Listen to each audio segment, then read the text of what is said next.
For today's video, I'm going to be reviewing the Texas Chainsaw Massacre 1974. Since Netflix is going to be releasing Texas Chainsaw Massacre on February 18th, I might as well watch the original movie and do a review on it. Also, in the future, I will be doing reviews on the other Texas Chainsaw Massacre movies as well. So after watching this movie, I'm not going to say it's bad, but I'm also not going to say it's, oh my gosh, it's so good to watch a movie like this. Like, yeehaw! I'd say this movie's like right in the middle. It's like an alright movie. There's a couple scenes in this movie that had me like, what? So in one scene, Kirk and Pam make it to the Leatherface house asking for gasoline for, I think, the van that they were using. And Kirk just keeps knocking on the door, knocking and knocking. No one's answering. You're like, anybody home? Clearly, if you're knocking on the door, no one answers, and there's nobody home. Why keep knocking? And then the door opens, and then he just goes in the house. Like, who does that? And then Leatherface goes ahead and just hits him in the head with a hammer. And then Pam goes ahead and goes in the house and goes investigate.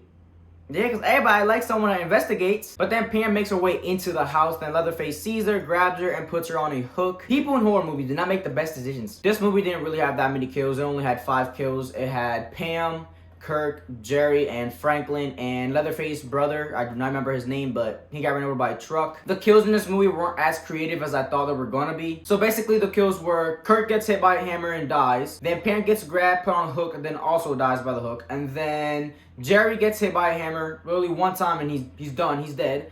And then the last 2 kills were actually probably the best kills in the movie. The first one is when Franklin is in the woods with Sally looking for their friends. Leatherface goes ahead and kills him with his chainsaw. And then the second one was towards the movie when Leatherface's brother got killed by the truck when he got ran over. I do want to say when Pam, Kirk, and Jerry were going into Leatherface's house and Leatherface was killing them, it just felt like he was self-defending himself. They were going into his house without permission, so like I said, it just felt like he was self-defending himself. Towards the end of the movie when they had the final girl Sally at the dinner table and she was screaming, they were doing a lot of close-ups to her face and her eyes. At the end of the movie when Sally ran towards the road and the same truck driver that killed Leatherface's brother helped her in the truck. And then Leatherface, I'm gonna just say he was scratching the door with his chainsaw, but they both decided to go out the other side of the truck. He wasn't stabbing through the door at all with his chainsaw, so you had enough time to start the truck and dip, but you guys decided to go out of the door. Horror movies in 1974. Then another car shows up and Sally gets on the car and she is safe. She survived the Texas Chainsaw Massacre, but the truck driver did not get in that car. Now I'm wondering, did the truck driver survive or is he still running? Alright guys, before I get to the rating, I want to say that I gave the movie a 6. I didn't mean to give it a 6. I was trying to rate it a 7,